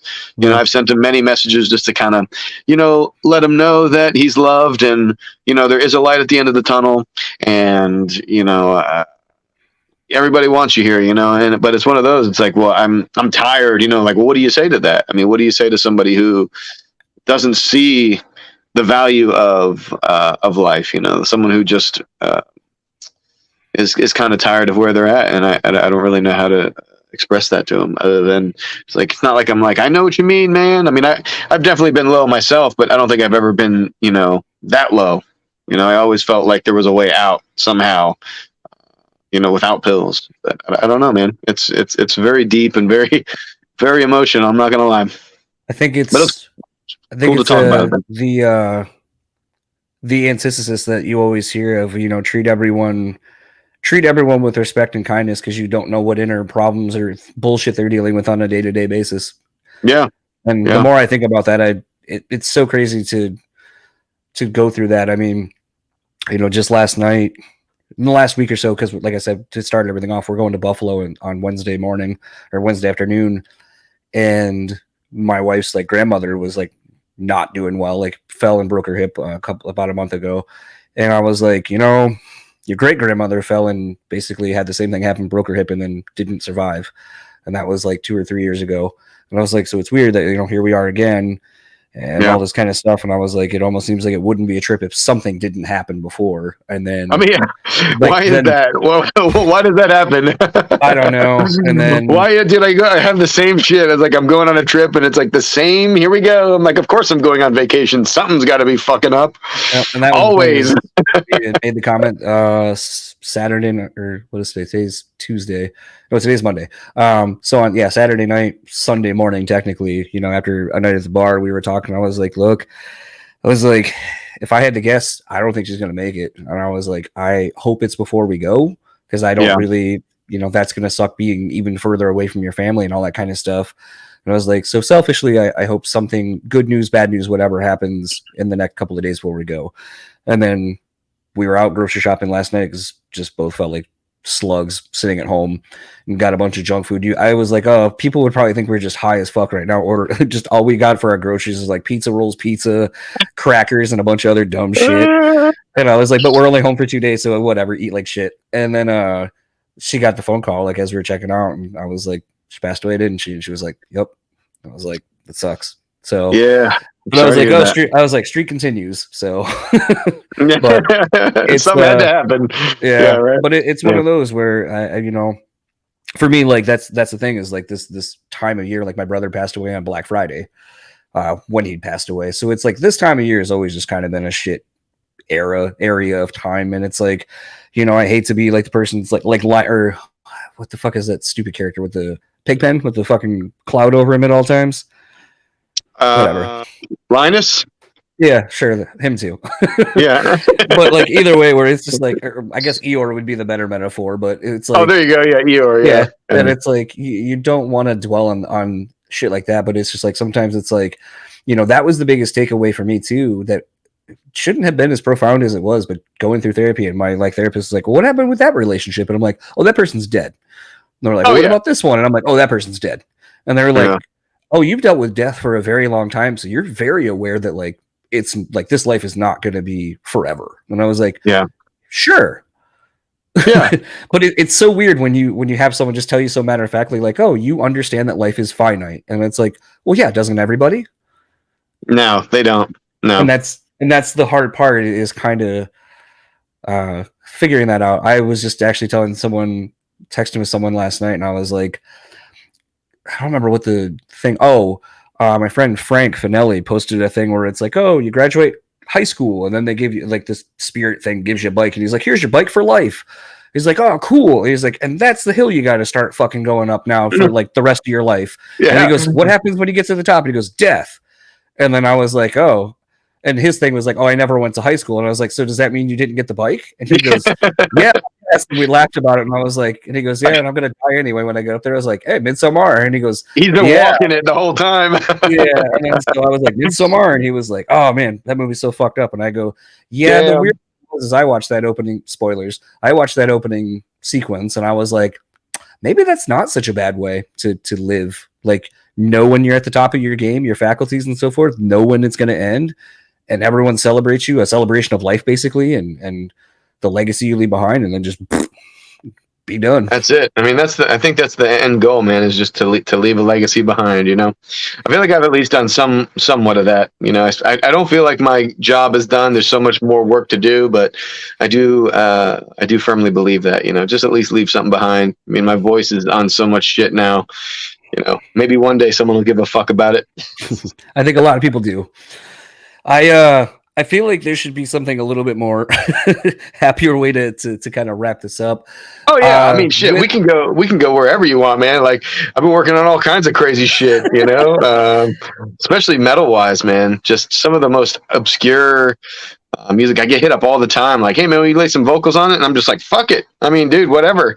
This one guy recently hit me up. He's like, dude, been such a fan forever. Like, if you feel it, just do it, and if not, then whatever. And so he sent, I'm like listening to him, like, it's actually not bad.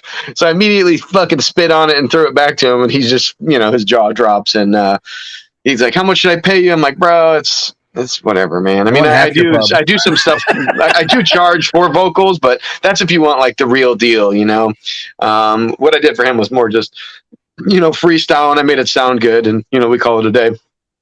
So yeah, I got 1,000 music projects. I mean, like, I think right now I'm in, I want to say 12 bands. I think that's somewhere I'm at. I mean, there are potential rumor talks of getting DAATH back together. I've actually kind of had a meeting with a couple of the guys, but we got to see the logistics of all of that. Is that weird to you? Like, I know, I joked, and it made a bunch of headlines, surprisingly. I joked with Doc when he was on a tour here, and at the end was like, oh, so when are we getting that God Forbid reunion? And he goes, man, I don't think anyone gives a fuck about us or gives a shit. And then every site picked up on it, and then everyone's like, no, God Forbid reunion, better than Bad Wolves, like, fucking make it happen.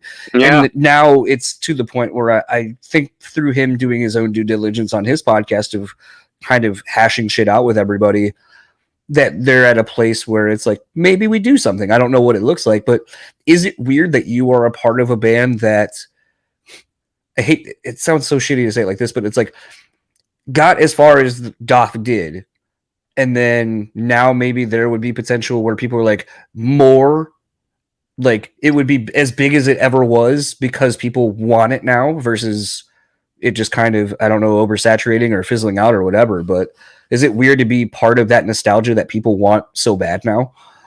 It actually is very weird because a lot of when we toured with Cynic, that was their like 15-year comeback after they took a break and everyone wanted it so bad. So I know what that looks like firsthand. And, a part of me kind of always wanted that, as I saw us kind of go our own way. I don't think we ever like officially broke up. It's just, attitudes and egos. And, I guess they had been together a long time and we all just got busy doing other shit. But yeah, I mean, as it's been 11 years now. I did a Zoom call with Kevin and AL and Jeremy recently, and it was just really trippy to like talk to them about future potential to make a record. And it's like thinking of even myself has personally come where I've gone and come since I've been in that band. After I left them, it was just like nothing but uphill for me. And AL as well. I mean, AL has just, cornered the market in so many things and has these multiple brands and his Riff Hard podcast and his Unstoppable recording machine. And it's just fucking bananas to sit there and like actually talk about like potentially doing it. And, them looking at me for ideas. And it's weird kind of, it feels weird sitting at the head of the table versus in the past, I was always kind of under the table, because I until more recently, when I first joined, nobody liked me, not band wise, but fan wise, it took a while to kind of overcome that, bring back the old guy mentality, which, it's tough to do that when they didn't want me to sound like him. I mean, I can, but they didn't want me to sound like him. So, a lot of the hate and, internet trolls and everything, it was like, basically just shit all over me. And then, now you look at it and Day of Endless Light has surpassed any previous DAATH anything by like hundreds of thousands of anything. So, to me, I guess it's kind of validating. Yeah, I would say validating. Yeah, absolutely. That whole process was very cathartic as well. It helped me grow and want to be better. And, but then you get into Sinsaenum and then it's like, this guy only does one vocal style. I'm like, bro, have you listened to the other shit that I did? No. Have you listened to the other 45 bands I'm in? Like, check this one out.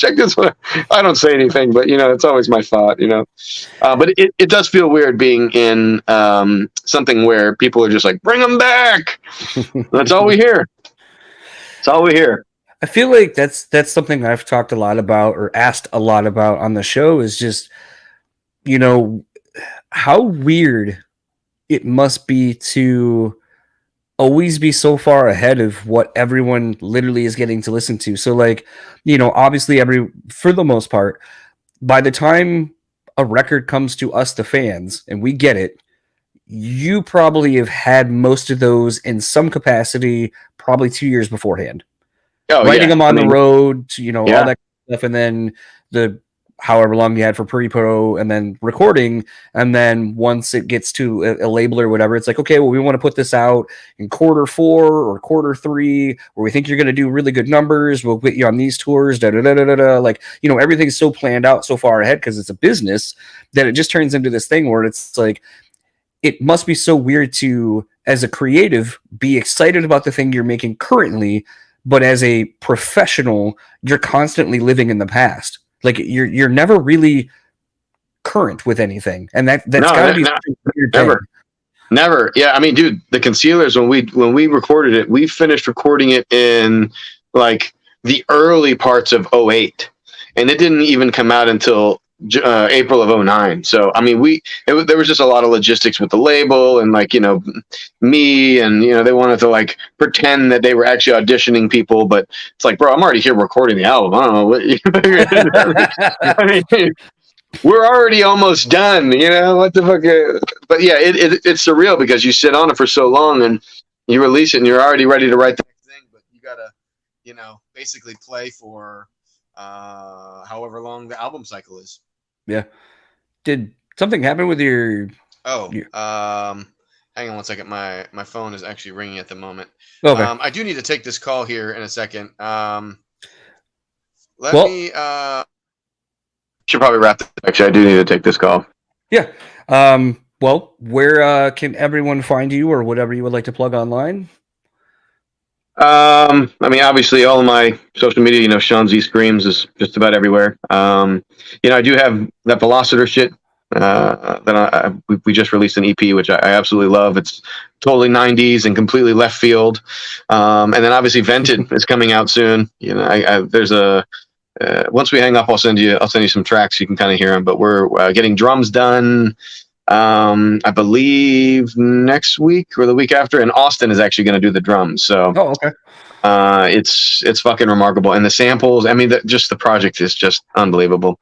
And then possible new DAATH stuff, and we've already written the new Sinsaenum. It's just getting the right drummer. I mean, we kind of already have it, but I can't really say anything about that. But right, yeah, just check it all out. Just.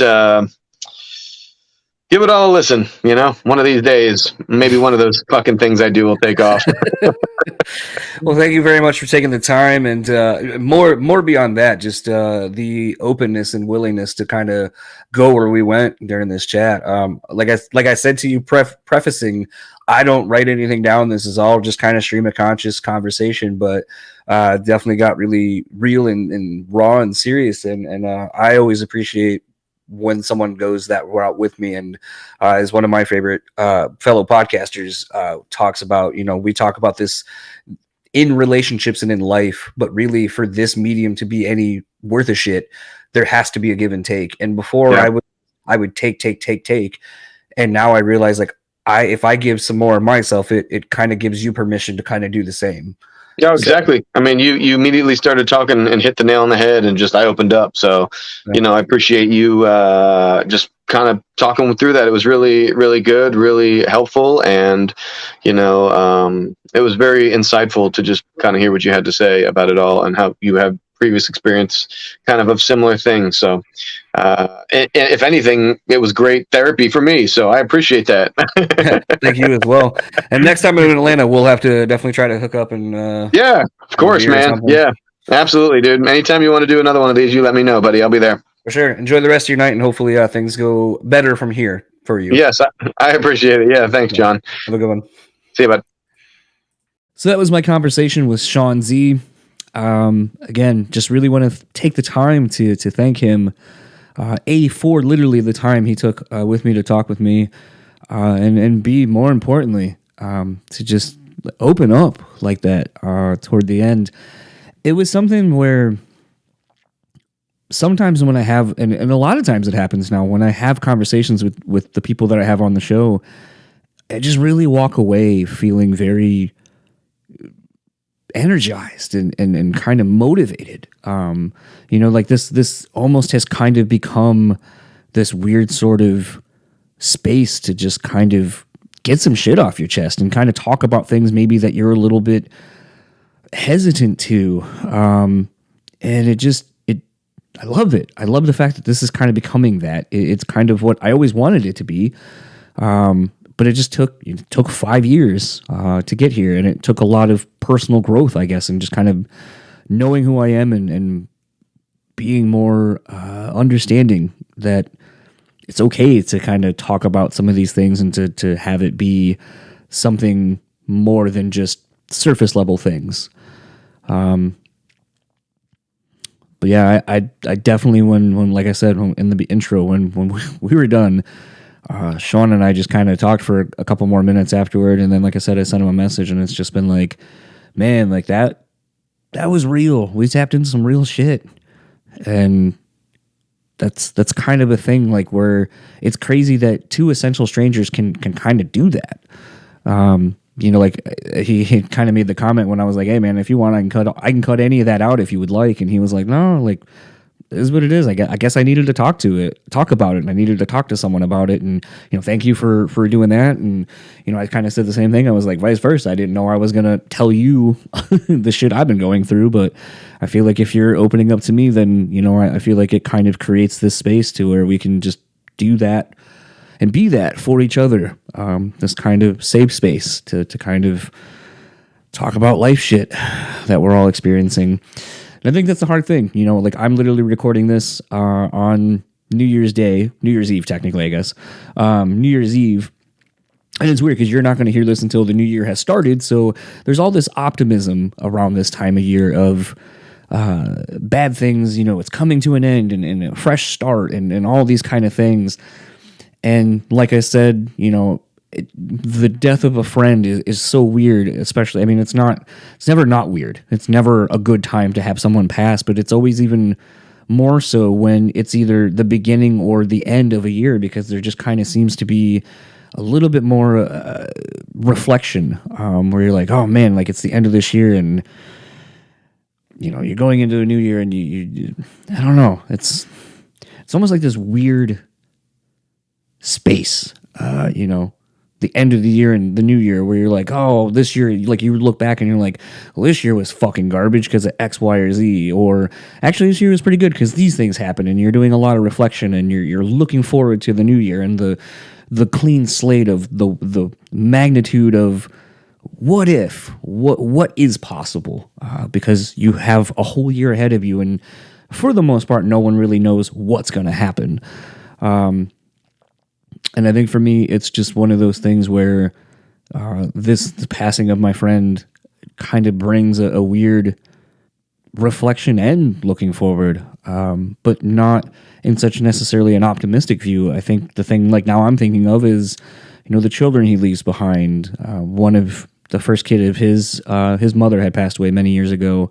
So now I'm sitting there thinking about like, man, you know, his kid is early 20s and now has no parents, and thinking about what that would be like, and, you know, family structure. How do you as a 20-something kind of figure out and navigate a life now where you have no familial bond with the people that brought you into the world, and you're now traversing it alone? I don't know. It's kind of one of those things, like I said, where it's an odd time of year to be thinking about it. And I'm kind of thinking about the beginning of the year for me with guests that I want to have and things I want to do and life things and all that. And it's just a very interesting time right now for me. Literally New Year's Eve as I'm doing this and prepping to go work at the bar as well. It's been a wild year. One that I think has seen me grow an awful lot. And I hope that growth continues into this new year as you're listening to this now. But, yeah, I think it's time to start wrapping up this episode. I didn't necessarily mean to make it so doomy and gloomy again for the second week in a row. But, like I said, I want to start being more transparent and honest with the listeners, because I feel like that's important. That's what makes me love the shows that I love, that I listen to week in and week out, is getting to know the person that I'm listening to and know more about them. So all that said, if you would like to keep up with Sean, you can find him on Instagram and Twitter at Sean Z Screams. He does have a Facebook as well, if you would like to find him there. So many new projects in the works for him. He sent me the new Vented stuff recently, and gotta say, I really enjoyed it. I don't even think I told him this. I meant to, and I don't think I sent him the message saying this, but there was one song in particular, and the vocal hook on it is just so catchy. I played the track like probably a good 5 or 6 times after I heard it, because I was just so really in love with the payoff of this big hook coming out of nowhere at the time. A lot of great music on it. I think it's a little bit something different from Sean, while still being rooted in something that you would expect from him. But I'm very much looking forward to seeing what comes from Vented, what comes from, it looks like new DAATH is on the horizon. I believe there's some other projects abound. Like Sean said, he's probably got like 100 projects going at any given point. So very much looking forward to seeing what he does. It is one of the most hardworking men in in fucking metal, even if it's not necessarily shit that you see. It's still inspiring to see someone just love and have a passion for creating. So I'm very much looking forward to chatting with Sean again down the road for the show. I don't know when that'll be or what we'll discuss, but I know it'll be a great chat regardless, and definitely one where I'm glad we finally linked up and were able to make a show happen. I definitely consider Sean a good friend now. And everything else. If you'd like to keep up with this show, simple enough. Just go to brewspeakpod.com. That is the landing page for everything. It has all the links to our shows, YouTube links, Patreon links, everything that you could possibly want. So at that point, that is all I'm going to do. I'm going to get out of here, and we will see you all next week, where our guest is Brian Fair of Overcast, of Shadows Fall. That was also a really great conversation, and I can't wait for you all to hear it. Happy New Year, happy holidays, and I will see you all then. Oh, that fucking sucked. Shao Kahn, what'd you think? That was pathetic. Yeah. Coach, what'd you think? Fucking embarrassing! Okay. I mean, I knew it was gonna fucking suck, but I think those guys were a little rude. Austin Powers? How about new? Okay, I thought we were gonna get the Austin Powers vote. We did not. John, use that for your podcast. It fucking sucks, but you knew what you were getting into. It will result in less listens. You're gonna see a decline in listeners if you start the show with that. You're gonna see 30 seconds in, the number will plummet. And I will be there at the bottom of the plummet saying, I fucking told you, don't use this fucking riff. It sucks.